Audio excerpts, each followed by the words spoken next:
It's important to understand what the 5G is doing and what they say it's doing. We're told on the IEEE beamforming document that this technology cooked your eyes like eggs in World War II.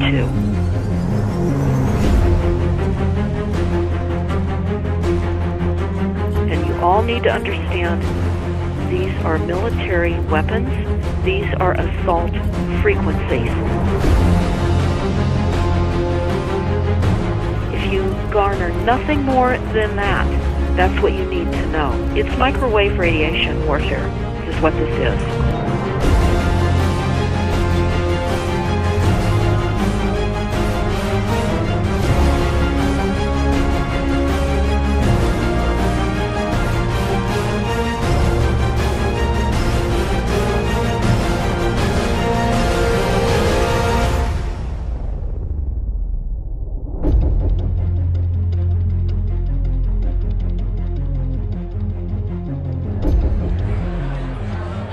Ladies and gentlemen, please join me in welcoming to the National Press Club Federal Communications Commission Chairman Tom Wheeler.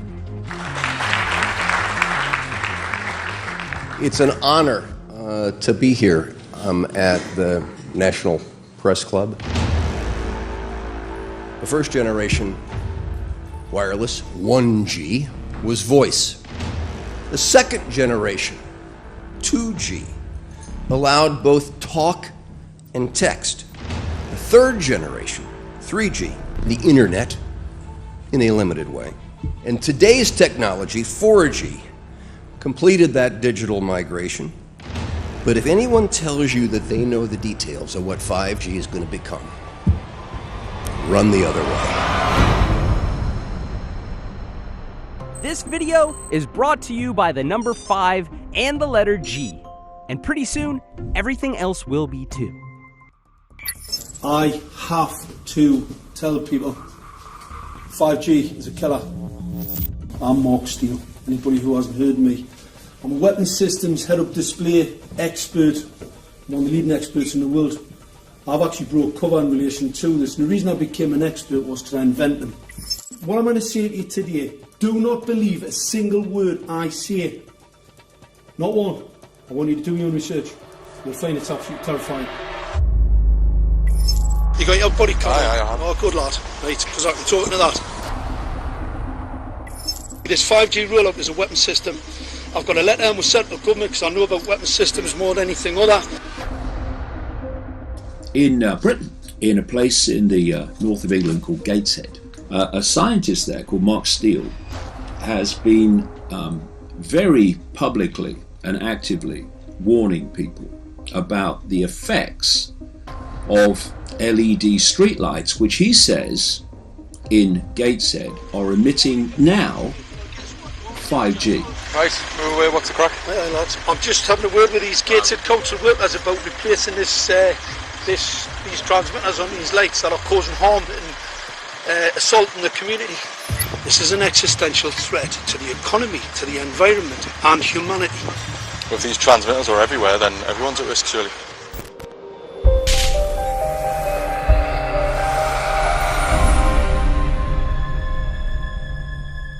There's a lot of confusion about what 5G is. The G stands for generation. So you started off with the first transmitter system. Back in the 1980s. In the 80s, yeah. So you had 1G, then you had 2G. And as the generations moved on, you started to see more complex signal systems, cleverer pieces of antenna designs, etc., etc. So the whole thing became more data, quicker downloads, etc., etc. However, 5G is something completely different.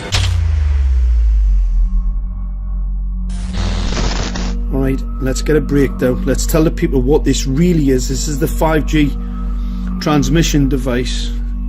Blinking heck, that's a hell of a beast, that, isn't it? These are the uninsurable transmitters. Just get a good look at that, guys, because obviously I know there's quite a few experts who want to see more detail about the transmitters and the chipsets. Just have a good look, boys. This is the control management system masquerade. There's an antenna there, you see that? What is this phased array antenna here? What's that? This is for phased array, alright? As you'll see, it's got a driver, it's got some chip there. It's one chip. Look at the chipsets on this. This is your dystopian world. What did Gateshead Council say? I'll tell you what, I think we better send some of these educated fools back to school, or just send them to prison, whichever's the easiest. I think prison's probably better. Alright, that's 5G, guys. That's 5G hardware. You must consider the whole part played by electricity in nature. Human beings cannot go on developing in the same way in an atmosphere permeated on all sides by electric currents and radiations. It has an influence on the whole development of man. This life of men in the midst of electricity, notably radiant electricity, will presently affect them in such a way that they will no longer be able to understand the news which they receive so rapidly. The effect is to damp down their intelligence. Such effects are already seen today. Even today, you can notice how people understand the things that come to them with far greater difficulty than they did a few decades ago. Rudolf Steiner, 1924. Rudolf Steiner noted that in 1924, since then our atmosphere has become far more permeated with electric waves of widely diverse types. There's no doubt now that electric waves, electromagnetic forces, cause direct biological effects. There's thousands of peer-reviewed papers on this subject. There's no doubt about it. But what are these effects? How are they affecting us? What can we do about it? We're now at a stage where we're putting in what's called 5G, which is a special type of broadcast for high-density information transfers. And it turns out that this is the same frequency bands that are used in crowd dispersal weaponry.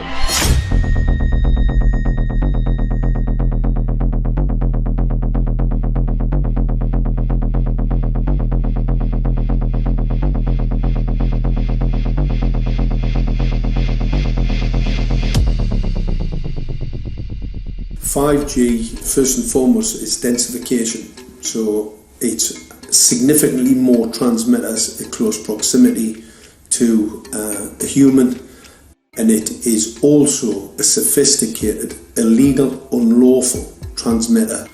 What I mean by that is it is a high gain dielectric lens antenna, and what that allows 5G transmitters to do is to 3D map its environment in your home.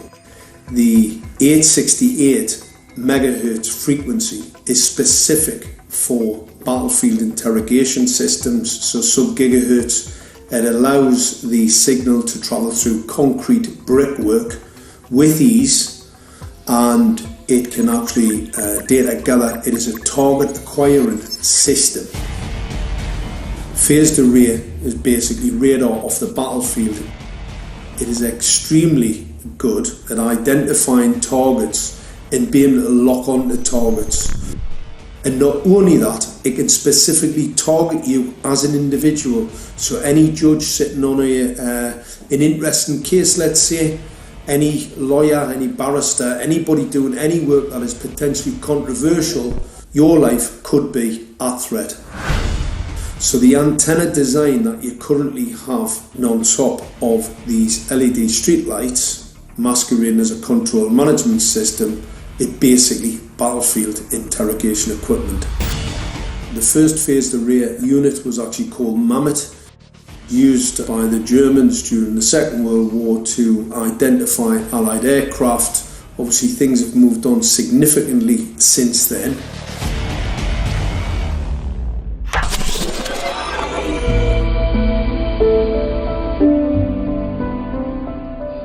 Well, I joined the Royal Navy in 1960, and I specialised in microwave warfare. Radar, obviously, which uses microwave, but they don't just teach you radar, they teach you all about microwaves and other uses. So I understood about microwave warfare and how it can damage people, how it can harm people. Microwaves then were used as weapons, as they are today. It is a perfect stealth weapon, and when governments don't like a group of people, For instance, the ladies who protest at Greenham Common in England about the American missile base they camped, they were microwaved. We microwaved Catholics in Northern Ireland to make them sick. It goes on all over the world, and it's a weapon that you don't know you're being targeted, because the dose is very, very low, which is actually more dangerous than a high dose. It's very, very low, and it may take a year or two, but you can cause neurological damage and cancers with low-level microwaves, and you can make all your opponents sick. It's a perfect weapon for a government. Our impulses are being redirected. We are living in an artificially induced state of consciousness that resembles sleep. Their intention to rule rests with the annihilation of consciousness. We have been lulled into a trance. They have made us indifferent to ourselves, to others. We are focused only on our own gain. Please understand, they are safe as long as they are not discovered. Keep us asleep, keep us selfish, keep us sedated. Almost immediately, I had neighbours knocking on the door, talking about children bleeding from the nose. I had images posted on Facebook. And one neighbour in particular came to my door and mentioned the fact that since the LED street lighting had been installed, she was bleeding from the nose every single night. I thought it was unbelievable. However, I spoke to another neighbour who lived not far from the first lady who mentioned this, and she also confirmed that since the LED street lighting had been installed, she also had started to develop nosebleeds and had never had nosebleeds before in her life. That then put me on a journey to investigate.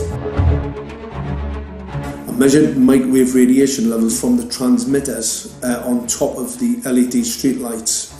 The basic 868 megahertz, it was significantly higher than the current Council of Europe 1815 resolution, which is a maximum of 600 millivolts. I've measured up to over 3,000 millivolts.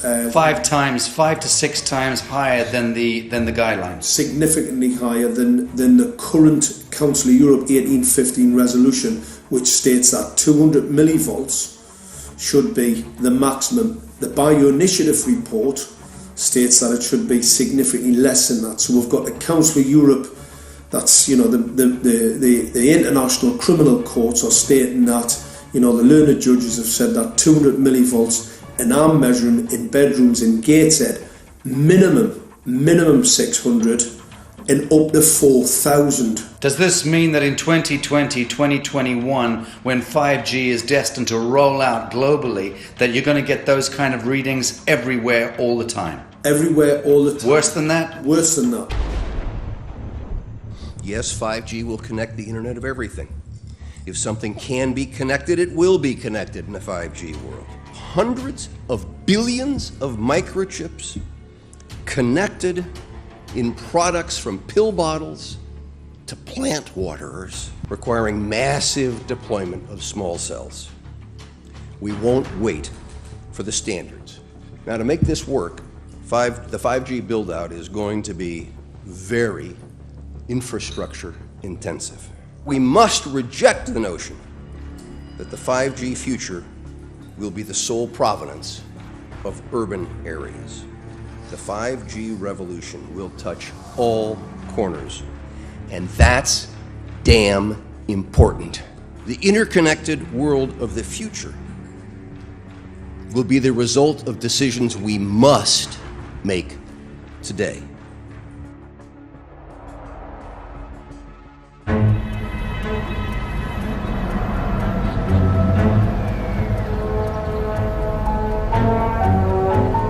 The main issue before us today is Senate Bill 637 and Senate Bill 894, the former by Senator Hugh and the latter by Senator Knopf. We're going to invite the first 4 witnesses in support of the legislation, and that would be John Jones with Sprint, David Lewis and Andy Emerson with AT&T, Neil Krevda with Verizon, and Frank Alcavetti Jr. with T-Mobile. So be straight with me. Is it true? It could be. No, well, very few cases. There was an unfortunate incident out in Iowa. Look, gentlemen, practice these words in front of the mirror.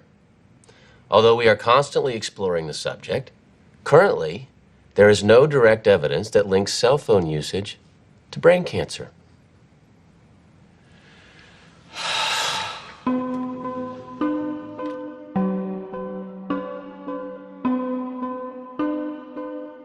I'm Sharon Goldberg. I'm an internal medicine physician. I've practiced medicine for 21 years, and my background is mostly academic, internal medicine, hospital-based, clinical research, and medical education. I'm a certified Microsoft small business specialist. I've worked on space station designing the cabling system for the airlock module, where I was responsible for EMI, EMC analysis, which is electromagnetic interference, electromagnetic compatibility. I am a professor in the Department of Epidemiology, Biostatistics, and Occupational Health, and I teach there both toxicology and health effects of electromagnetic radiation. My name is Daphne Tachover, and I'm the founder of an organization called We Are the Evidence. We are an organization that represents the many adults and unfortunately many children who have become very sick from wireless technology radiation. There seems to be a couple false Easter eggs being put out there right now. I want to make sure we dispel that right off the gate. The effects of wireless on health scientifically are very, very clear. So it's always pushed back to the definition of an acceptable level of radiation. And that's what this is, by the way. This is about radiation. Wireless radiation has biological effects, period. My name is Dr. Angie Kolbeck. I've been reviewing the studies showing the impacts of wireless radiation on our health, and there are now thousands of studies showing the following adverse health impacts to wireless radiation: cancer, oxidative damage, DNA damage, DNA failure. Things like memory, dizziness, anxiety, brain fog. Headaches, nosebleeds, cognitive problem, exhaustion. We have evidence of DNA damage, cardiomyopathy, which is the precursor of congestive heart failure. Short and long-term memory loss, decreased attention spans, lower reaction times, even involuntary contractions of muscles causing misalignments of spines and jaws. Breast cancer. We suddenly have breast cancer in women who have no DNA predisposition. Disrupted immune function and change in stress proteins. Reproductive and fertility effects. There are dozens and dozens of studies that show beyond any doubt what this radiation is doing to our sperm. Now, if you take the cell phone out of your pocket, the sperm will recuperate within 3 to 4 months. What would not recuperate would be the damage to the DNA of the sperm. That is irreparable. The wife of the ex-governor of Indiana was diagnosed with glioblastoma. Same brain tumor Ted Kennedy had and John McCain had. Did you look at John McCain's car? This is a cell phone brain tumor. LeBron James, one of our sports people, had a salivary gland tumor. That is another cell phone tumor. You didn't hear about it because immediately after that was discovered, he was paid by Samsung to become their spokesperson. We are seeing increases in brain tumors. We're seeing increases in Alzheimer's. We're seeing increases in all of the neurotransmitter diseases, ALS, Lou Gehrig's disease, Parkinson's. These are all disease systems that are known to be associated with low-level energy exposures. We talk about 24/7, around-the-clock exposure, wherever you are and your whole body. You never get away from it. And it seems from our studies that maybe your immune system can cope with for a time, but it will deteriorate. Then the irradiation will definitely damage cells at a deeper level, and the question is what will then happen? These are out of peer-reviewed papers, so these are not just hypochondriacs thinking that they're doing it. We're having real problems with this. This is no longer a subject for debate when you look at PubMed and the peer-reviewed literature. These effects are seen in all life forms: plants, animals, insects, microbes. So 5G is not a conversation about whether or not these biological effects exist. They clearly do. There is scientifically evidence that is so strong that you can be certain that the standards used by the SCC to manage health effects are wrong. We need to start measuring how much radiation are people being exposed to. before we roll out 5G, there are 4 kinds of electromagnetic fields that we know are harmful to human health. So radio frequency radiation, magnetic fields, dirty electricity, and electric fields, okay? Our exposure, any given person, and all humans are affected by EMFs. What is our exposure in a day? It's not one cell phone. It's cell phones, it's multiple wireless networks, it's smart meters, it's cell towers. It's this sandwich, and it all adds up. The data we're going to look at are all published science, testing results, or public standards. At the bottom end of the radiation scale of what's called power density, or signal strength, is the minimum level at which cell phones will work, which was found to be 0.2 billionths of a microwatt per centimeter squared. Pine needles were found to age prematurely at 0.000027. At short-term exposures of 0.05, children aged 8 to 17 experienced headache, irritation, concentration difficulties, and behavioral problems. 0.1 is the biobiology or building biology guideline for extreme concern. 1.0 produced sperm DNA fragmentation and a decrease in sperm viability in vitro. Also at 1.0, the science shows the following bodily effects can occur: headaches, dizziness, fatigue, insomnia, chest pain, difficulty breathing, and indigestion. 2.5 saw altered calcium metabolism in heart muscle cells. 4.0, changes in the hippocampus affecting brain memory and learning. And at 6.0, DNA damage in cells. So, where are smart meters on this list? Electrical Power Institute in December 2010 measured a single Itron smart meter with pulses up to 7.93 microwatts per centimeter squared. Our own testing indicated approximately 8.0 with 1 meter. These tests are at a close distance, approximately 1 foot away from the meter, but an infant's crib could be just as close on the other side of the wall where the meter or bank of meters are installed. Even though there are all these known health effects at levels far lower, Switzerland, Liechtenstein, and Luxembourg see fit to set the standard at 9.5. And China, Poland, and Russia, 10.0. This is the same level at which behavior has been altered, producing reflexes of avoidance following 30-minute exposures. A room of 12 smart meters, very common and even a conservative number in an apartment building, tested at 19.8 microwatts per centimeter squared. This is hundreds of times higher than levels which clearly indicate harmful effects. So, how can utilities and governments get away with forcing these devices on everyone? This is how. In Canada and the US and several other civilized countries, the safety limit is set at 600 to 1,000 microwatts per centimeter squared. This so-called safety limit is literally tens of thousands of times higher than levels which are known to damage health, according to peer-reviewed published science.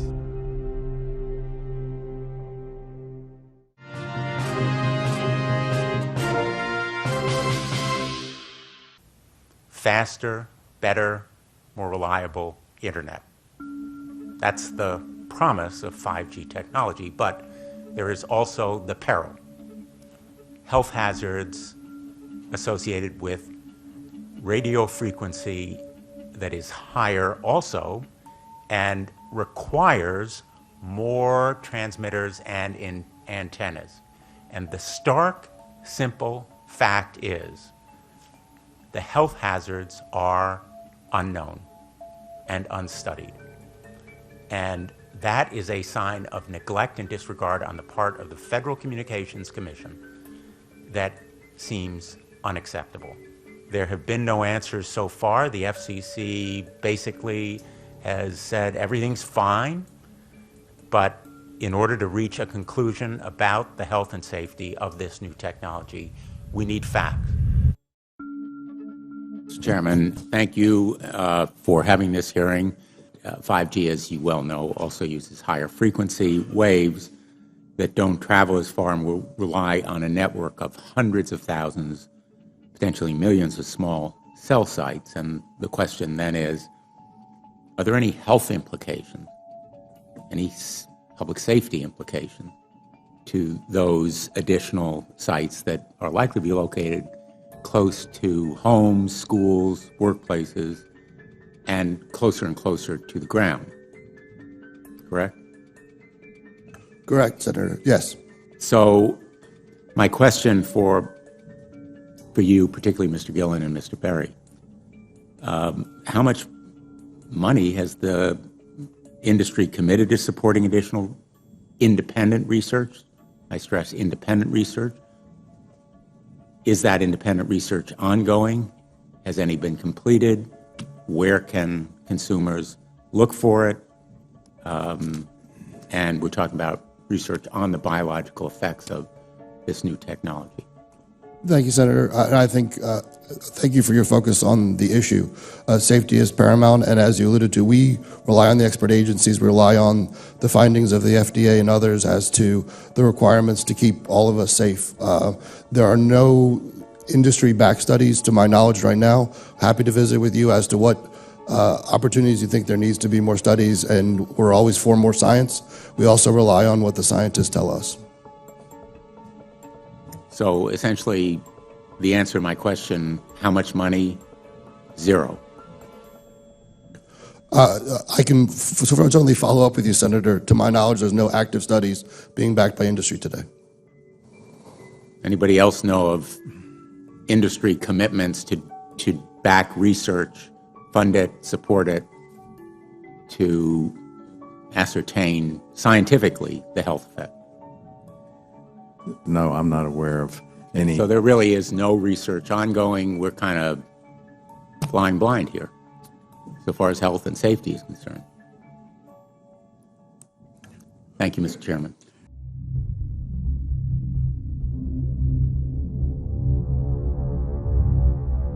You're a trained medical professional. Yes. We don't have one on the panel. What are we to make of the American Cancer Society, for example, telling us there's no evidence of harmful product? Many of these organizations have conflicts of interest. Very briefly, if you can, what do you mean by conflict of interest? One of the first things that you teach residents is that you always have to look at the funding. There's a tremendous amount of sponsored research by people who are hired to do studies to find no effect. And that's plagued this field in a number of countries. The radio frequency radiation work that we did was supported by Motorola. The relationship was really very cordial and very stress-free, but only up until we started generating data. These folks were very, very upset and began to talk about how are they going to handle this, what sort of spin can we put on this, what can we expect from this, and from that point on the relationship changed. What we saw was that Motorola began to exert more and more control over the work, telling us what to do, telling us how to write abstracts, what to say in the abstracts, what to say in the papers, how to do the work. No, don't do this. Yes, do it this way. This was unacceptable. I had completed our study of DNA damage, and I submitted the final report to Motorola. They simply weren't willing to accept my interpretation of my study, my evaluation of my study, my knowledge of science at that point, and tried to urge me not to publish the study. Did you hear about people coming to you as far as having complaints about illness? We were made aware of health complaints following installation of smart meters, and we wanted to verify this using our field work. So I measured the field of about 30 different people while they stood 1 foot in front of the smart meter, and in every single case, the human energy field was obliterated as they stood in front of the smart meter. So in our first slides, what we see is normal cells, and the structure of the cells is intact and sound. This is what we would expect from a normal sample. So after 2 minutes of exposure in front of the smart meter at about 1 foot away, we see a totally different story. Sample 1, you can see a lot of degradation in the cells. The cell walls have been broken, and you see changes in the cells which are called mycoplasma. It shows a mutation to the cell. In the second sample, we see a different type of degradation to the cell membranes. You can see a corrugation here. This is called bottle cap formation, and it's known that this occurs due to oxidation or exposure to free radicals. So this third subject, when we did her sample, she had to be pulled away from the meter after 45 seconds because she complained about an increasingly severe headache. And here you see a phenomenon called rouleau, where the red blood cells are stacking up, which makes it very difficult for the blood to deliver oxygen to the tissues as they would be their normal function.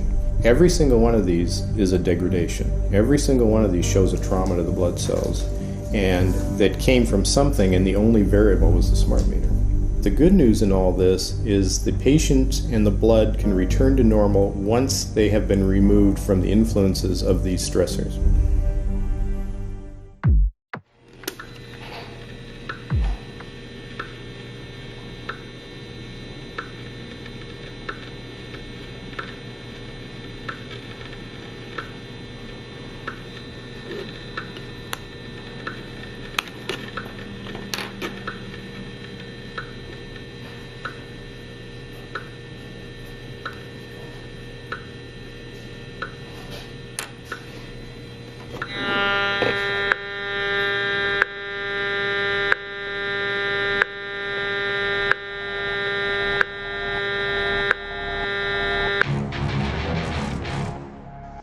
Some of the effects that we can look at, well, one thing is just our regular Wi-Fi, 2.4 gigahertz.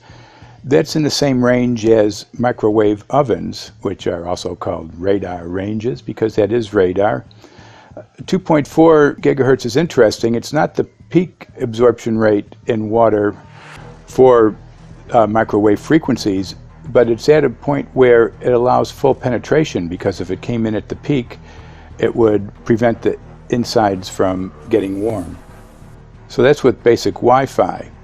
Now when we look at 5G, 60 gigahertz, this is what they call active dispersal sort of weaponry, just to keep people back. It burns the skin, it doesn't penetrate, but 60 gigahertz is the frequency of oxygen molecule absorption.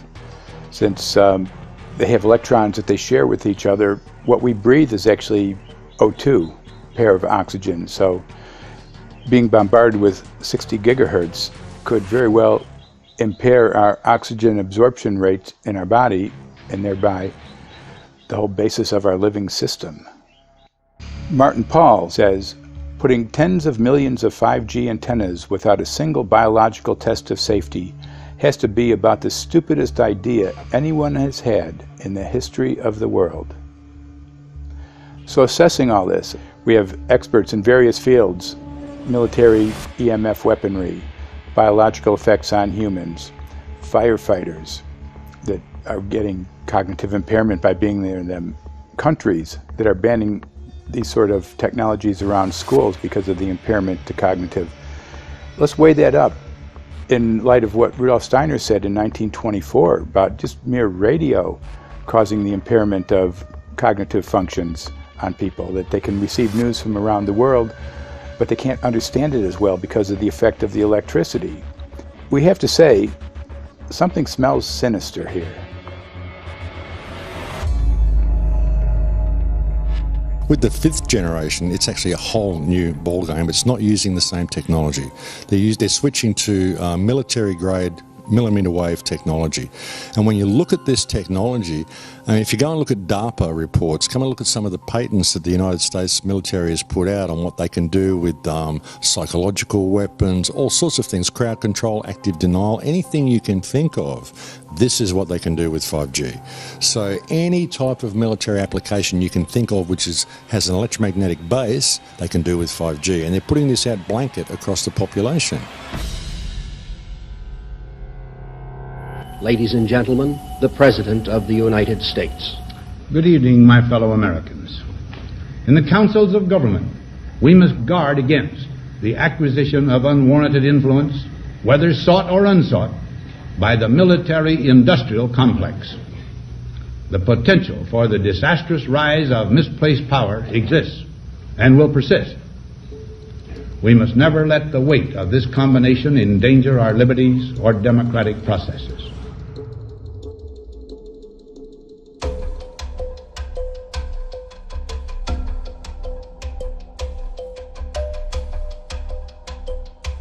The FCC is a capture agency. They probably conducted what I believe to be the biggest fraud on the public ever conducted. The FCC has been described by Harvard University's Center for Ethics writer Norman Alster as the most captured agency in D.C., acting more as an industry cheerleader than a regulator. This is especially true today with 5G, where there are serious safety concerns and potentially misleading information coming from the FCC. For example, the previous chairman of the FCC is Tom Wheeler. He was the head of the Wireless Lobby Association for 14 years. Now remember, Obama told us there would be no lobbyists in his administration, so he took the biggest lobby and put him as a head of the FCC. And that's damn important.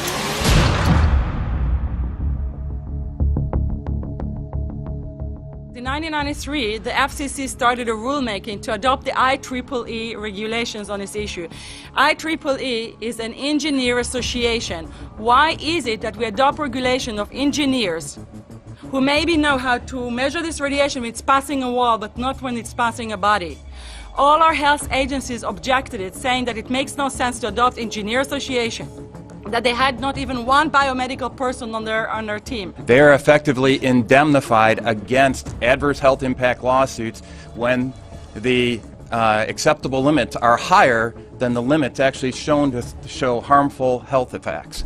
The FCC guidelines were developed for short-term exposures, 6 minutes, 30 minutes, depending on it's a phone or an outdoor exposure.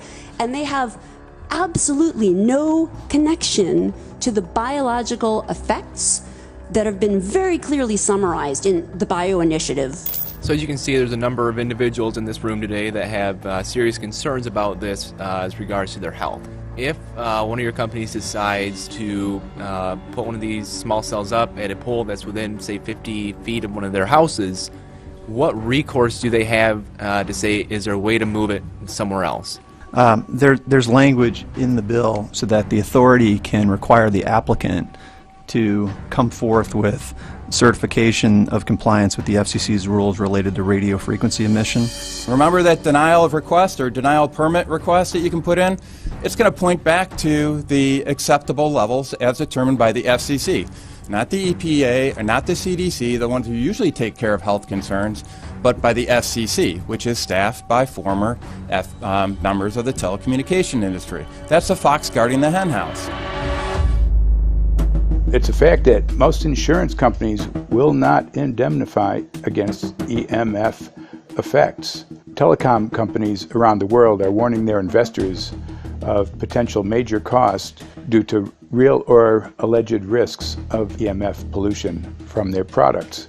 Interestingly enough, they're warning their investors, but they're not telling their customers. They're basically keeping it quiet because that's where their money comes from. So we're using technology that could be very potentially harmful to us, and the investors know it. But their only worry is that they might lose money, not that our health might be affected. First of all, I think what you should really think about is why is it that they're not insured? It's not that they chose to be self-insured. They actually rejected by the insurance company from being insured because they understand the risk. And so the insurance companies, the big insurance companies, will not insure the telecommunications? So there's insurance companies, and then there's what's called secondary insurance companies. Secondary insurance companies are the insurance companies that insure the insurance companies. So in an event, an insurance company, let's say I insure Verizon, and it may not be able to meet the claims, then the secondary insurance company is kicking in. Like Lloyd's of London. Sorry? Like yes, Lloyd's of exactly. London. So two leading ones would be Lloyd's of London and Swiss Re. Both told the insurance company not to insure the wireless industry, and this is why they're not insured. And that should give you a hint. Now, this is exactly why they have to prevent a health lawsuit. And how did they prevent lawsuit? That goes back to Section 704.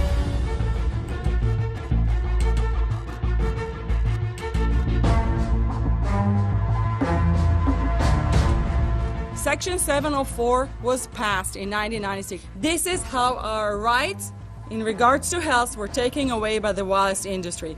What this legislation did, it gave the power to regulate the health effects of wireless technology to the FCC. FCC is a spectrum auctioning agency. It's not a health agency. They don't even have one biomedical person on their team. And then the other thing that Section 704 did, It actually took the power from the state to regulate location of cell towers based on health. And what does it mean? It means that if they want to put a cell tower in front of your home, you cannot go to your city council and say, hey, stop, I don't want it. I just heard in a lecture that there are 10,000 studies proving that it's harmful. I don't want it. My child is sick. They will tell you, stop. You're not allowed to mention this in the city council because Section 704 says that if you will, and if the application will be rejected, the city will be sued, can be sued by the wireless industry.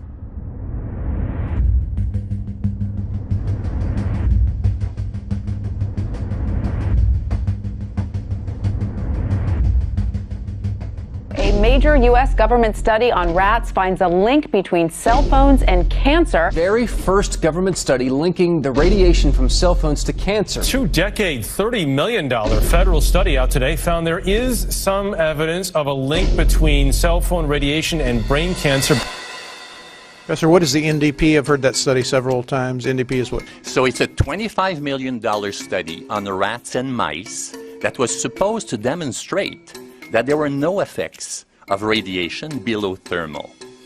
And in fact, it demonstrated exactly the opposite.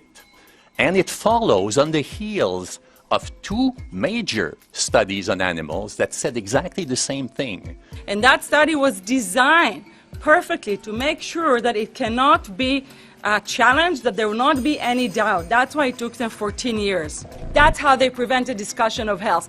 And why do they want to prevent discussion of health if there's no problem with health? Simply put, FCC is completely unprepared, unable, and possibly unwilling to oversee 5G for safety, even as it barrels toward us. They are falling back on tired definitions and panaceas long since disproven by science. To make matters worse, recent FCC rulings and numerous industry-friendly bills passed at state and federal levels between 2016 and 2018 removed the last vestiges of local and state review over infrastructure siting, just when we need it the most. When those first studies were performed years and years ago, nobody knew about the importance of the microbiome, the role of the microbiome and the immune system, and even less the role of the microbiota inside our brains, that is, the microbes that are normally resident inside our brains, whose influence on brain function is nothing but immense. And you may think, well, who cares about the microbes? The less microbes we have, the better it is. Well, we know by now that this is not absolutely the case, because microbes are truly essential for the development and function of all our organs and systems. Our immune system is based on the microbes we have in our gut. And our brain also has microbes that influence its function. In tests, it's been found things like mold. If you grow mold inside a Faraday cage, it'll grow one way, and then even if the electromagnetic fields are around, take the Faraday cage away and some sort of 600 biotoxins are developed within the mold because of the effects of the EMFs upon it. Electromagnetic fields, even of weak quality, have an effect upon our microbiome, which is really essential to our whole being. This is going to eviscerate microbial DNA inside human beings, which is our effective operating system, number one. So it may not impact human DNA in laboratory experiments right now, and they're saying it doesn't impact human DNA. But given that human DNA is less than 1% of the cellular DNA in the human body, the rest of the cellular DNA is microbial, and we know that this will eviscerate microbial DNA. So we're talking about a takedown of the operating system of human beings. Exactly. I couldn't have put it better myself.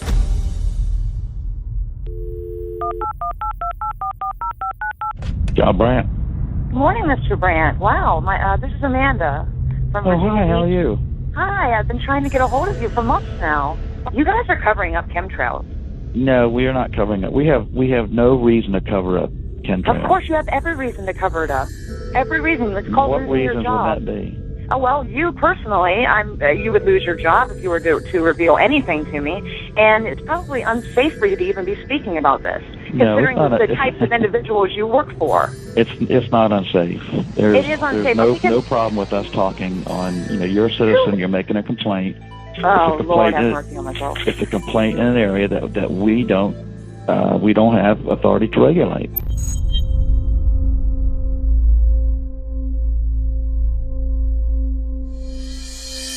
So the connection between chemtrails and 5G.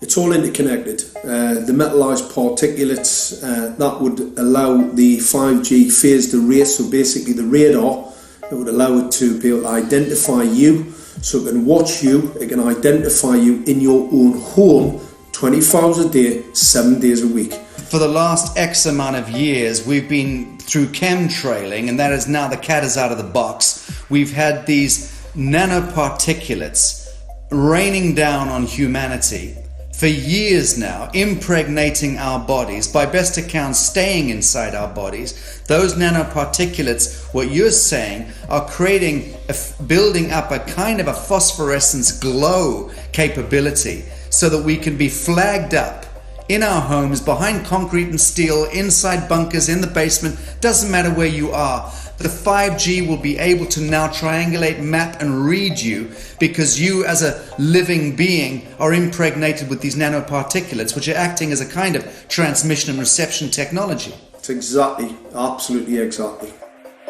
You have to consider that DNA also works as a fractal antenna, which is able to send and receive and also to process signals under the form of radio frequencies. Well, then there is no doubt that artificial radio frequencies, such as those of cell towers, and in particular these new types of towers that have a much higher density of signals, they may somehow interfere with the ability of DNA to retain and transmit biological signals. So this is one level of danger that very few biologists are aware of.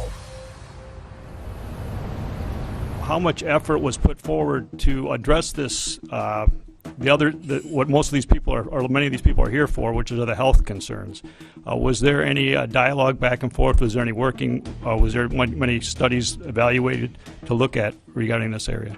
Maybe not every person that has concerns on the legislation was brought to the table. Okay, so from your perspective, you feel that there was a legitimate amount of time to evaluate the data that the opposition would have on this? Absolutely, and I wouldn't put forth something that I didn't believe in. And I'll tell you, as I mentioned earlier, and it's been commented several times amongst the panel here, this is truly an economic development issue. Our 3-year-old, again at home, is outraged when we pull out the driveway and he's not able to access Wi-Fi.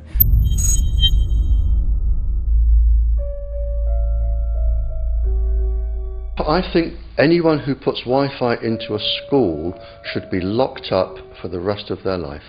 I really do. I think they're not fit to walk on the surface of this planet because they haven't looked at the research, and whatever incentive they have, it is not worth the genetic problems that parents are going to face with their children when they're born.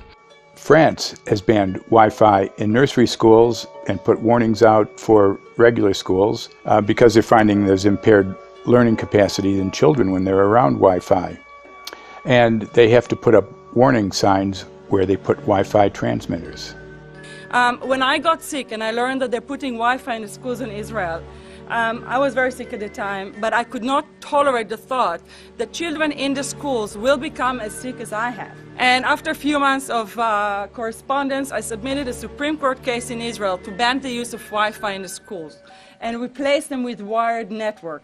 The 4 top diseases that kill our children, our young adults right now, are brain tumors, thyroid cancer, testis cancer, rectal cancer, everywhere we put our cell phones. And a lot of our children are sick and they're being misdiagnosed and mistreated because the wireless industry has put billions and billions of dollars in the past 30 years to mislead the public as to the health effects and keep the public uninformed. We are performing an experiment on children. We are exposing children to microwave radiation for 6 hours during every school day. We have had absolutely no studies looking at the long-term effects of this radiation on young people or even on adults. A considerable amount of research shows that developing brains and bodies of children are much more affected than adults. And there are clear indications of a link between increased electromagnetic fields and autism spectrum disorders. We took 10 autistic children and went back to the sleeping location where the mother was when she was pregnant with that child and compared it with the sleeping location of a mother that gave birth to healthy children. We had 10 mothers in that group, 10 mothers in this group, and in the group of the autistic children we found that the measurements that we got for the microwave exposure was elevated compared to the group of children that were normal. The fetus is affected. The exposure to man-made electromagnetic fields has become the first factor that could be isolated ever in autism that could predict autism. The fifth generation of wireless technology, or 5G as it's being rolled out worldwide without safety testing. Let me say that again, without safety testing. And how we've got scientists and doctors and environmental organizers saying, stop this. Because in terms of the effects of wireless radiation, the science is in. Wireless radiation can lead to cancerous heart tumors, brain tumors, DNA damage. Wireless radiation is linked to infertility, to autism, Alzheimer's, and more. And guess what? All the effects that I just listed, those are some of the effects that are known according to the technology that's being seen today. First of all, you have to know that we know that the other EMFs that we're exposed to are already known to be health risks. And basically that 5G, because of the frequency that's going to be used and because of the extraordinarily high pulsation levels that will be used, is a much bigger threat to our health than the things that we already have, which are very substantial threats to our health. We're not just talking about the intensity. We're talking about the frequency and the very high level of pulsations. There's a huge literature which shows that pulsed EMFs, EMFs that pulse up and down very rapidly, are in most cases much more biologically active than our non-pulsed EMFs. Every single wireless communication device communicates via pulsations, but the industry completely ignores this issue. The problem with 5G is that they're planning to put out tens of millions of these antennae all over the place without doing one single biological safety test. Are you implying possibly that we, the consumers, are the guinea pigs since they haven't really done tests to see the effects in a smaller setting? I mean, that's not an implication, it's a statement. We are, yes. Cancer is not the main concern that I have. I'm really concerned about sperm count and about effects on pregnancy. How many of you know that 1 in 6 American couples is unable to have a child when they want to? How many of you know that last year the birth rate in this country dropped the most that it ever has in recent history, 3% in a single year? People look at the sperm, and people use cell phones, and the sperm, usually sperm swim, and they swim straight. But if you expose them to radio frequency, mobile phone waves, they swim in circle. Studies have been done here in Australia, taking sperm from healthy men. And one test tube gets exposed to cell phone radiation, and one test tube is not exposed to mobile phone radiation. And then the results are evaluated. And this is a measure of vitality. We measure how well the sperm swim. This is a measure of motility. This is a measure of mitochondrial DNA damage. They have 3 times as much damage on their DNA if they have been exposed to mobile phone radiation. The data on that are rock solid. Cell phones can damage sperm quantity and quality. Your embryo, your uterus in the fetus, where your child is developing for the first 100 days, in the ovaries, the eggs do not have that protection. So they are at maximum risk from radiation. And for the first month or so, you wouldn't even know you were pregnant. You wouldn't even be taking precautions. That is the main danger area. So you give birth to a daughter, but her ovaries are now contaminated. She may be normal, she may be genetically damaged, but her ovaries are at the most risk. So when your daughter grows up, and she becomes pregnant and has a baby, this is where one of these eggs will be fertilized and come out. So the real damage here is your grandchildren. That is where it is going to show most. Do you think that there is a chance that within the third generation of females, they may be irreversibly sterile? Not in the third generation, but in the fifth generation, and that would for humans be something in the order of 150 years ahead of us.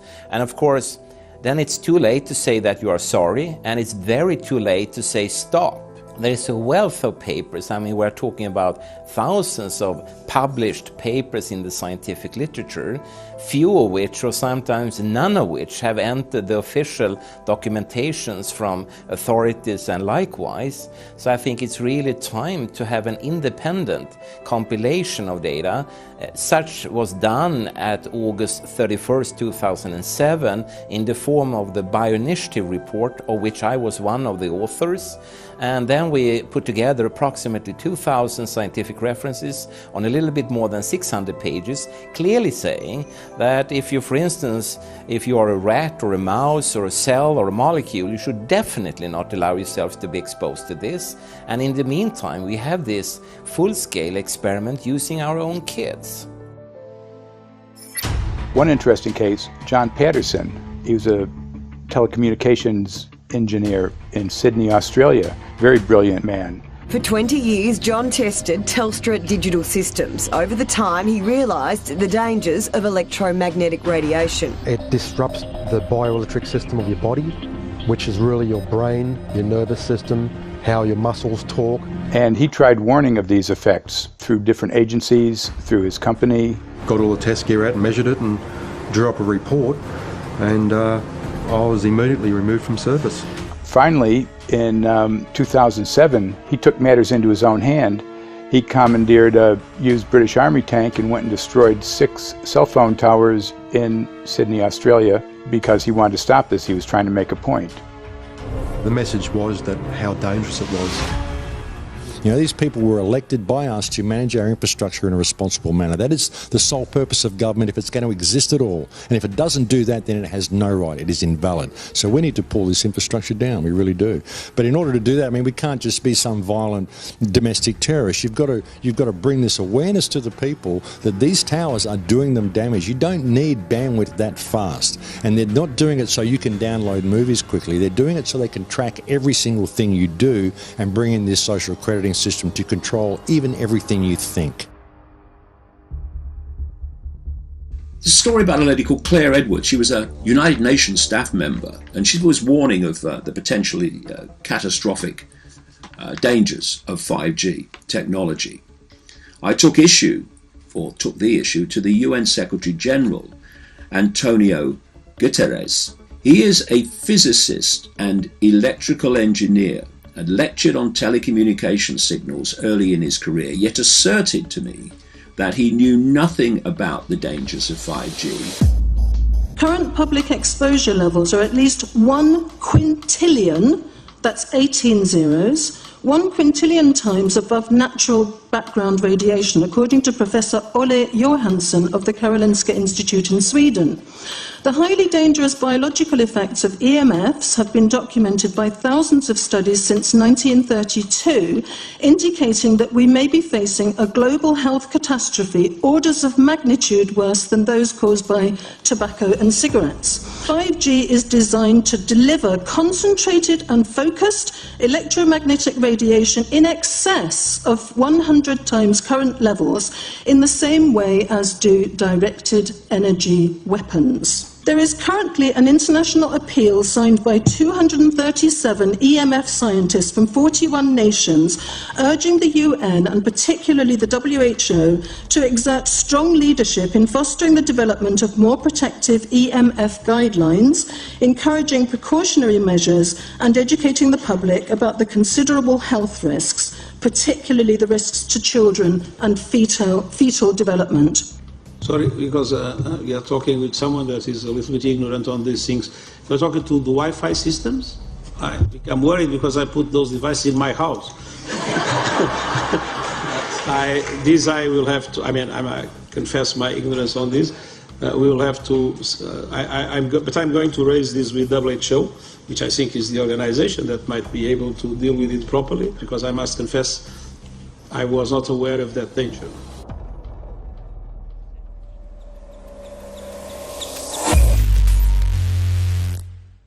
In 1996, when the Telecommunications Act was passed, in it was a provision essentially that kept local officials from addressing health issue concerns when approving or not approving a cell tower. So that's correct. But then something new is happening. We've talked a lot about it on the Solari report, thanks to Jason Bowden-Smith and his website EMF Warriors. But this is new. This is very, very new. So you're basically, sending out an appeal on something that in one sense hasn't happened yet. This is not just an incremental change. This is a big step up. It's a sea change. An onslaught's not an improper word. It's a bombardment. So instead of a cell tower 1 mile or 2 miles from you and you still have cell phone service, we're going to have antennas every block, and some poor soul is going to have one mounted to a utility pole maybe less than 20 meters from their home. So this kind of, invasive bombardment with this many antennas, just in 1 square mile, if you do the math, 1 per block and 16 blocks per mile, that's about 250 antennas per square mile. The millimeter wave is untested. Former FCC Chairman Tom Wheeler openly said that they don't plan to test. We won't wait for the standards. And then our appeal also addresses the fact that there's a plan to roll out 5G through satellites in low Earth orbit. So 20,000 satellites, which will cover every square foot of the planet with a 5G signal. 6, 5, 4, 3, 2, 1. Night after night, politicians and other leaders were telling Americans that Sputnik revealed that we were at great risk. Not just our pride, but our security is at stake. If Russia wins dominance of this completely new area, well, I think the consequences are fairly plain. Probable Soviet world domination.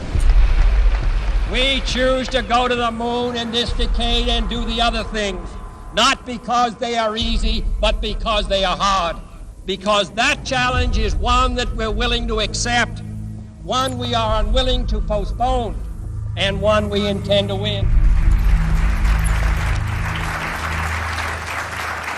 Welcome, everybody, to the White House. This is White House 5G Summit. My name is Justin Clark. I'm the Director of Public Liaison, and we are thrilled to have you here today. Really happy to be joined by a lot of leaders in industry, members of Congress and the Senate, White House leaders on this, and people from the FCC. Before we start, one, we are government, so don't assume we know anything, okay? I do agree, I don't know anything. I have become accustomed to giving speeches in my new position on subjects about which I frankly know very little, and we need more cell towers and connections in Connecticut, my home state. It's ridiculous. The U.S. is in the lead thanks to our private sector as well as the work of the FCC and this administration overall. But China and South Korea and many other countries are eager to claim this mantle. We have every intention to deploy 5G first and reap the benefits of faster and more robust wireless. Yes, I hope we beat China, of course. And get to gigabit speeds and low latency, and the race has begun. Let there be no mistake. The race to 5G is a sprint. Winning the global race to 5G, it's a national priority. We must bear in mind the national security implications of winning the race on 5G. Today we're talking about the importance of being first in 5G, continued commitment to putting America first in the race to 5G. We're calling it America First, 5G First. Well, our strategy is called the 5G FAST Plan, a plan to facilitate America's superiority in 5G technology. Connected devices for health applications, which I love, has the capacity to make people healthier, as I understand it, a lot of medical applications. Industry is not asking the government for money to build 5G networks. They're asking us to cut the red tape that surrounds infrastructure deployment. We cannot let today's red tape strangle the 5G future. The red tape slows and sometimes stops the building of densified network facilities necessary for 5G. As we continue our efforts to keep government out of the way, so that America can continue its leadership for America to win the race to 5G. One path is the government regulatory path. The other path is the private enterprise free market, gales of creative destruction Schumpeter path. Have you ever heard that? Gales of creative destruction? It just means let it rip. The new replaces the old. With 5G, we're on the cusp of another era of American innovation. It means an even more connected world for everyone around us, unlocking the potential of the Internet of Things to become safer, healthier, and more sustainable for our future. You know, sometimes, look, we all believe in the 10th Amendment, but sometimes you have to override it.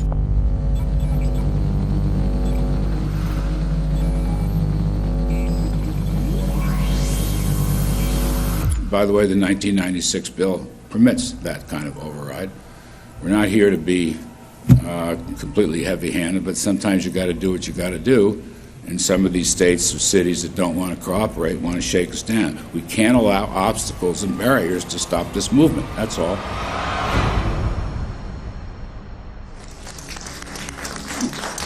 And this happened in Canada. I mean, there were some activists I was working with up there that said, well, you know, we won a victory. We got the Public Utilities Commission to allow us to opt out. And I said, boy, that's divide and conquer. They just got rid of the people that were raising hell. So, you know, that's not the answer. We need to opt out everybody. An opt-out is an agreement to pay to not be harmed. An opt-out is volunteering into extortion. An opt-out says that if I don't pay you, you have the right to harm me. So that doesn't work. This is a mandate. This is being pushed down your throat by a company that is not responsive, by a government that is not responsible, and it's being done in a collusion that's designed to undermine the individual rights of individual people in communities across the country and around the world. The Minister for the Environment has a duty. His duty is primarily to ensure that there is cleaner, better, healthier environment for people in this country. It's a simple duty. He also has a responsibility in regard to science and innovation to make sure that that happens. What seems to be happening here, in fact one could say undoubtedly happening here, is that he's using science and innovation to ensure that our right to life is threatened. There have been no public debates. There is no public discourse. There are no public disclosures as to why, when, how, what is going on in regard to 5G. That by itself is a breach of ministerial responsibility, and one which we really should look at in terms of a private prosecution against the ministers who have failed to protect our right to life. Okay, smart technology, smart meters, smart cars, not that smart, huh? What does smart mean? Anything that has smart attached to it, secret militarised armaments in residential technology. That's where smart came from.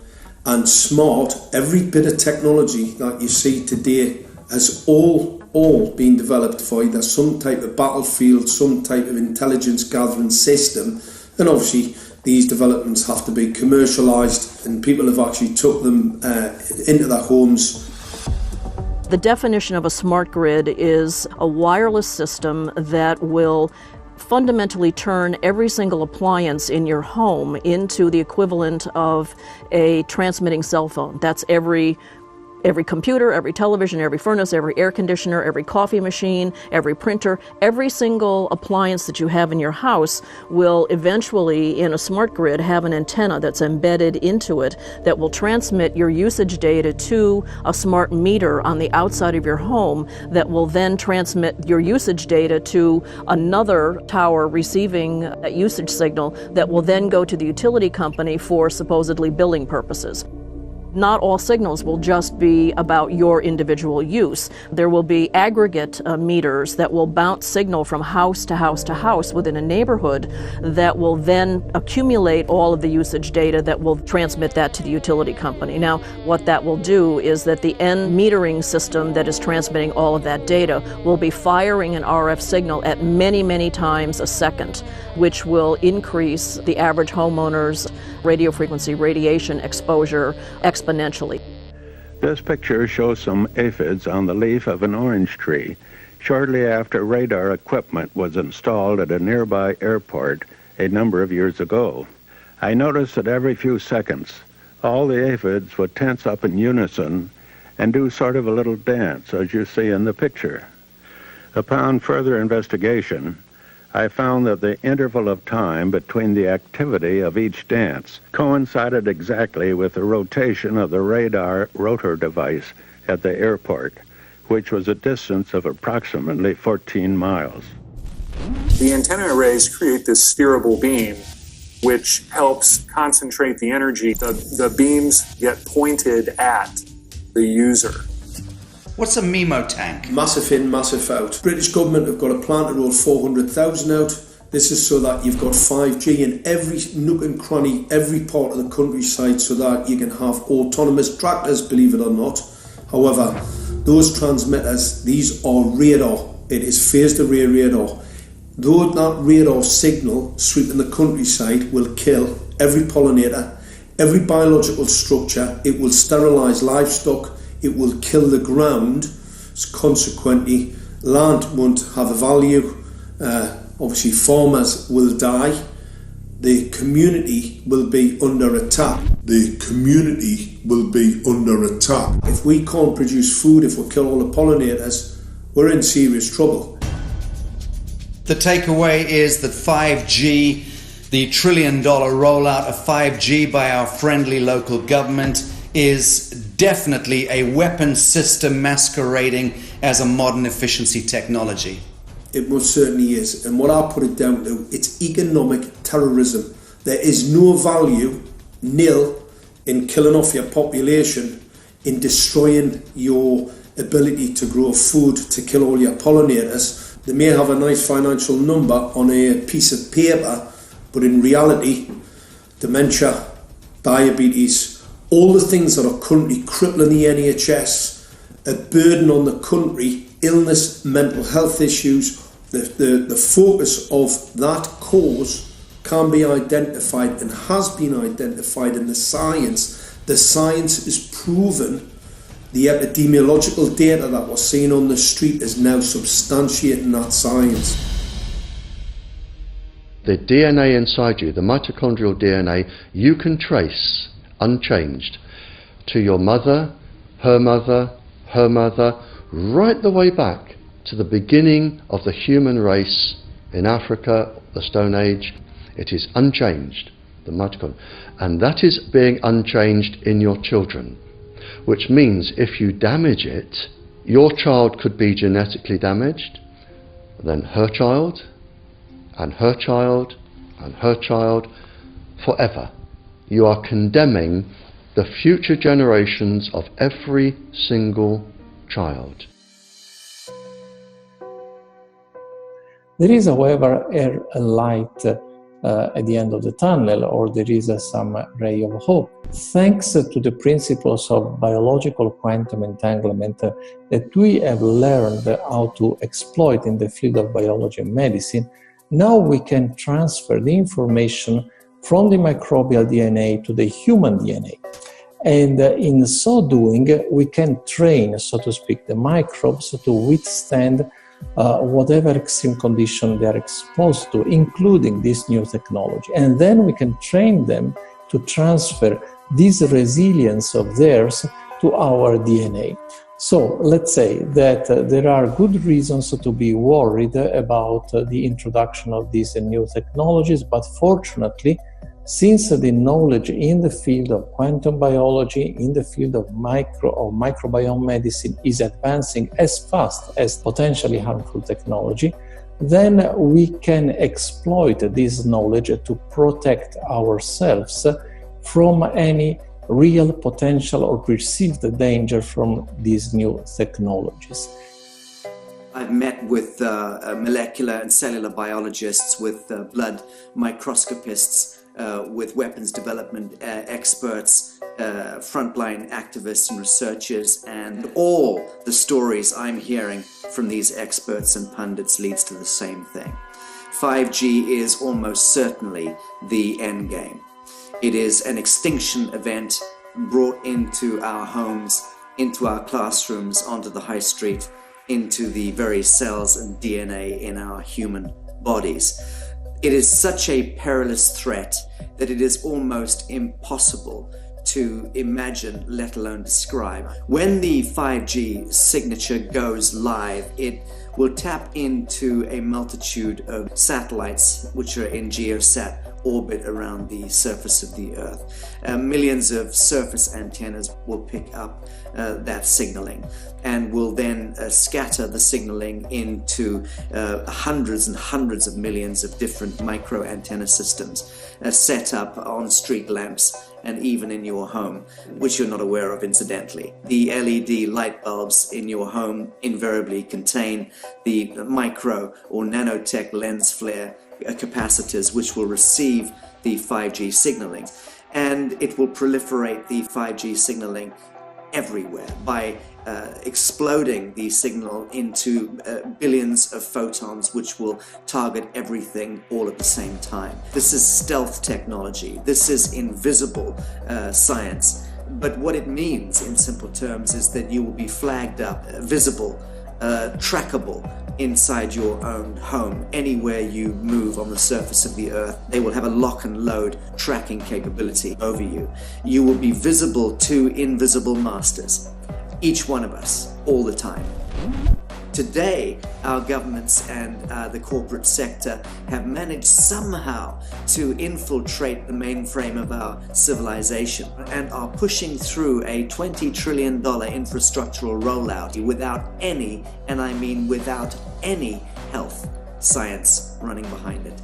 There have been no tests. Your government and your health authorities are either in collusion on this matter of genocide and ecocide, or they're just damned stupid, and I would suggest it is the latter.